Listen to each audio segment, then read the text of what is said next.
Dangerous speech is a special kind of rhetoric or any kind of expression that destructive leaders use to turn one group of people violently against another group. I coined the term dangerous speech after I noticed from studying actual public speech in the months and years before mass violence happened in many parts of the world and in many historical periods, after noticing that this language tends to be uncannily, strikingly similar from case to case, from country to country, from religion to religion, culture to culture, even from one historical period to another. If people could learn to identify this speech that seems to increase the risk of violence, then maybe one could decrease that kind of violence. There's a much more familiar term, of course, which is hate speech. The problem is that it's hard to find two people who would define hate speech in exactly the same way, or who would identify the same sorts of speech as hate speech. It's also true that there's lots of hate speech that isn't dangerous. It's ugly, it's offensive, it's hurtful, but it isn't dangerous in the sense that it doesn't increase the risk that people will condone or commit violence. There's also dangerous speech that isn't hateful at all. At the same time, the fact that this category is specific and narrow can help us to protect freedom of expression, even while preventing hateful and violent discourse. I can't give you a list of words that constitute dangerous speech, unfortunately, because language has such different meanings depending on who's listening and where and in what circumstances. So, to identify which speech is dangerous, you've got to look not only at the speech or expression itself, you should look at 5 elements or signs that can help you to determine whether speech is dangerous in context. The first one is the speaker.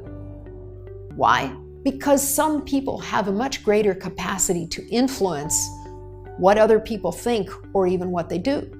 Some people are more charismatic or have some other source of influence, like status that they hold, political office, for example, or maybe they're a religious or cultural figure, or even a sports star. All of those can be sources of influence. The second sign to look at to determine whether speech is dangerous is the audience. In the same way that some speakers are especially influential, some audiences are particularly susceptible. Perhaps they are hungry. Perhaps they're fearful. Perhaps they are particularly inclined to obey sources of authority. The third sign or element that you'd want to look at to determine whether speech is dangerous is the social or historical context. There can be many kinds of context that render speech more dangerous, so I'll give you an example. If there are two groups that are living together in the same place or the same country, and they've already been in conflict in the past, then the same sort of message can be much more inflammatory or dangerous when one of those two groups receives it. The fourth sign or element is the medium. Medium can refer simply to the language in which a message arrives. If a speaker uses the dialect or the jargon or the particular language of a group, then the message sometimes reaches them in a more powerful or more direct way. Medium can also refer to a radio or television station if that's the one that a group is depending on for most of its news. The fifth sign or element of dangerous speech is the content. Although context is very important, of course, we also have to look at the content, and that's where you find those hallmarks or characteristic patterns of dangerous speech. The first one is one I bet you've already heard of. It is dehumanization. If you refer to another group of people as cockroaches or vermin or rats or bacteria or cancer, then you may get people to think of them as not human, as less than human, even as perfectly good to get rid of.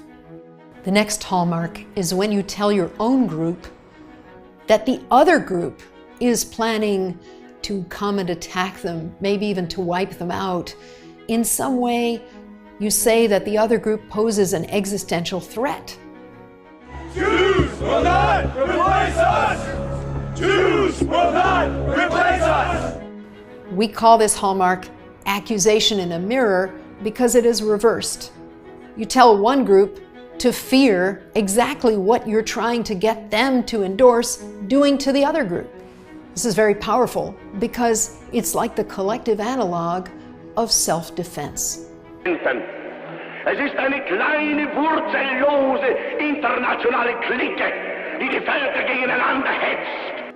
If you can persuade people that they face a mortal threat at the hands of another group, then they'll endorse violence as simply a way of protecting themselves, their children, their neighbors, their families, their group itself.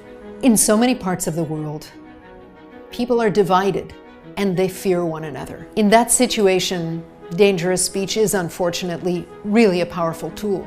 It's important, therefore, for people to learn to identify it so that they can become less susceptible to it themselves, and also so that they can counter it when they see it or hear it.